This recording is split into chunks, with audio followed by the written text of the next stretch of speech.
नमस्कार, बहुत बहुत स्वागत है आपका जीके न्यूज में। मैं आपके साथ हिमांशी। आज हमारे साथ हमारे स्टूडियो में मौजूद हैं मोहनलालगंज के भसंडा के नवनिर्वाचित ग्राम प्रधान ललित शुक्ला जी। ललित शुक्ला जी, आपका बहुत बहुत स्वागत है हमारे स्टूडियो में। धन्यवाद। ललित शुक्ला जी, पहले तो आपको बहुत बहुत बधाई ग्राम प्रधान बनने पर। शुक्रिया। सर, मेरा आपसे सबसे पहला सवाल ये है कि आपने राजनीति की शुरुआत कब और क्या सोच कर की, हमारे दर्शकों को आप बताइए। राजनीति की शुरुआत सन 1995 से की। बीटीसी चुनाव लड़ा था। उसके बाद मैं जनता की सेवा करता रहा। फिर 2005 में ग्राम प्रधान का चुनाव लड़ा था जी। वो चुनाव में कुछ वोटों से हार गया जी। उसके बाद 10 साल बीसी सीट हो गई। जी। चुनाव लड़ने का मौका नहीं मिला। जी। अब तक मौका मिला। जनता ने हमको अपार प्यार दुलार देके अच्छी वोटों जिताया। आप इस बार चुनाव लड़े और आप जीते, तो जनता की क्या उम्मीदें आपसे थी? जनता ने क्या देखकर आपको चुना, इसके बारे में आप क्या कहना चाहेंगे? जनता की यही उम्मीदें थी जी। कि काम करने वाला व्यक्ति है, इसी को प्रधान बनाया जाए। तो उन्होंने हमको बनाया। हम काम कर रहे हैं लगातार। चुनने के पहले से काम कर रहे हैं। मैं इसके पहले जो है 2010 में बीटीसी का सदस्य रह चुका हूँ। चुनाव लड़ा था, जीता था दूसरे गांव से। और हमारी धर्मपत्नी वो हमारे भसंडा से जीती थी। दोनों लोग बीडीसी सदस्य थे इसके पहले। सर, आप सबसे पहला और सबसे जरूरी चीज है कि आप भसंडा की जनता ने आपको चुना। उन जनता के लिए आप क्या कहना चाहेंगे? जनता के लिए अब क्या कहें, कुछ कहने का है नहीं। इतना प्यार दुलार मोहब्बत दिया है, इतने वोटों जिताया है। यही कि ज्यादा से ज्यादा उनका हम काम करें, सम्मान करें और कोई हमारे दरवाजे से वापस न जाए। जो आते हैं हम उनका सारा काम बात सुनते हैं, सुनने के बाद काम करने पूरा अथक प्रयास करते हैं, इनका काम हो जाए। सर, मेरा अगला सवाल जो ये है आपसे कि भसंडा के विकास के लिए आपने क्या क्या योजनाएं बनाई हैं जिन पर आपको आगे काम करना है? योजना ये बनी थी कि स्टेडियम बना दिया जाए, शमशान घाट बना दिया जाए, गौशाला बना दिया जाए। जिन जिन गांवों में अभी तक पुराने 50-30 साल 35 साल से खड़ंजा लगे, उनको आरसीसी करा दिया जाए। विधवा वृद्धा पेंशन जिनके नहीं है उनको जो है भरा के करा दिया जाए। जिनके पास राशन कार्ड नहीं है उनको राशन कार्ड की व्यवस्था करा के उनको राशन दिलाया जाए। सर, मेरा आपसे अगला सवाल है जो कि बहुत जरूरी है आज के समय में। पूरे देश कोरोना महामारी की चपेट में है, तो कोरोना महामारी को देखते हुए आपने गांव में सैनिटाइजेशन और वैक्सीन की क्या व्यवस्था कराई है? मैं जब जीता हूँ चुनाव जीतने के 3-4 दिन बाद पूरे 500 गांव में सैनिटाइजर कराया, टैंकर मंगा के। उसके बाद जो है वैक्सीन के लिए कुछ लोग गए हैं, लगवाए हैं। और बाकी कैंप लगाने के लिए अधीक्षक से बात हुई, सीएससी के अधीक्षक से, उन्होंने कहा कैंप लगवा देंगे। डेट भी दे दिया, हम सबको बुला लिए।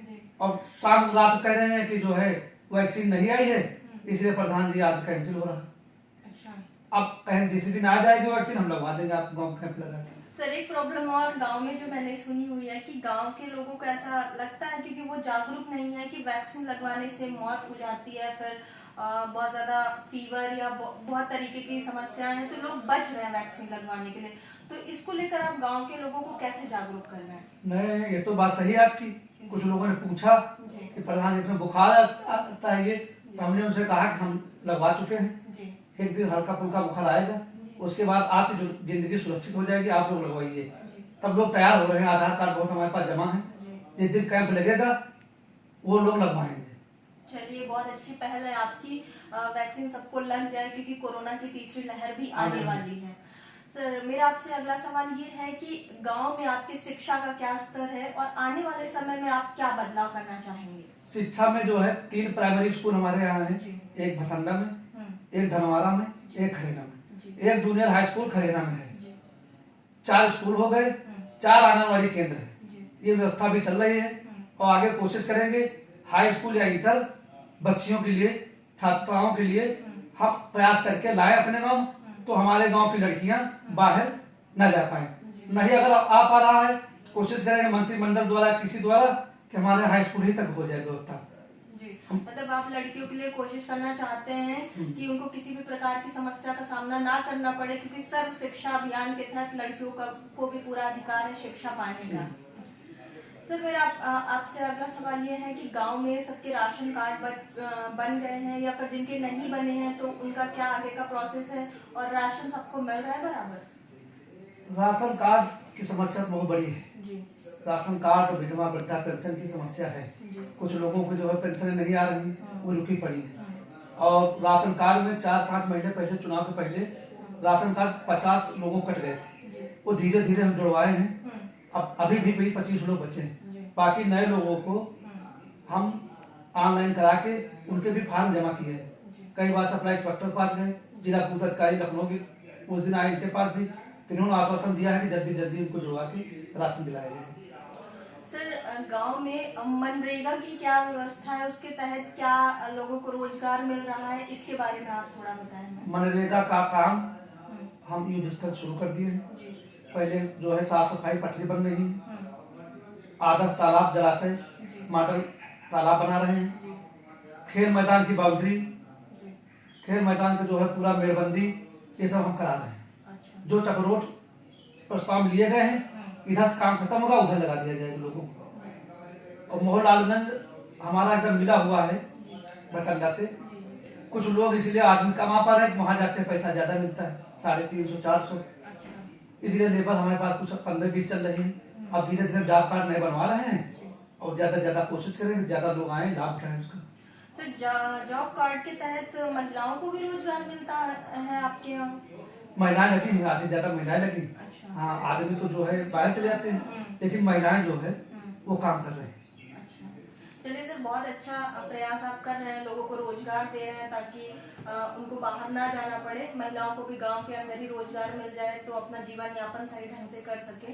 सर मेरा आपसे आखिरी सवाल ये है कि लोगों की जन समस्याएं सुनने के लिए आप क्या कोई बैठक करते हैं कि लोग आपके घर आए, अपनी प्रॉब्लम बताएं, फिर आप उसका सॉल्यूशन ढूंढते हैं? इसके बारे में क्या है कि कोई भी ग्राम का आपके आदमी हो, उसको कोई दिक्कत हो तो वो आपसे आके कैसे बात करें? जन समस्याओं के लिए अपने घर पर कार्यालय खोले, 10 बजे से 12 बजे तक वहाँ रखते हैं। उसके बाद फिर गाड़ी निकल गई, गाँव गाँव जाते हैं, किसी जो जरूरत हो वहाँ काम कर देते हैं। फिर मोहल्लागंज हमारा मकान बना है, ऑफिस है, बहुत लोग यहाँ जाते, कहते जाना मोहल्लागंज, ऑनलाइन वही कराना है, प्रधान जी मिलेंगे तो दस्तखत मोहर करा दी करके आते हैं, कराते हैं, उनके साथ हम जाते हैं, तहसील जाते, ब्लॉक जाते, थाना जाते, तो सारा काम मुख्यालय मोहल्लागंज है, इसलिए यहाँ पे लोग आ जाते हैं, यहाँ पे काम करते हैं। मतलब आप ग्राम वासियों की कोई भी समस्या को सुलझाने का पूरा प्रयास करते हैं, क्योंकि ग्राम वासियों ने आपको बहुत ही उम्मीद के साथ चुना है, तो आप उनकी हर एक समस्या को सुनते हैं, उसका निवारण करते हैं। चलिए ललित शुक्ला जी, बहुत बहुत धन्यवाद आपका हमारे स्टूडियो में आने के लिए, आपसे बात करके बहुत अच्छा लगा। बहुत बहुत धन्यवाद आपको।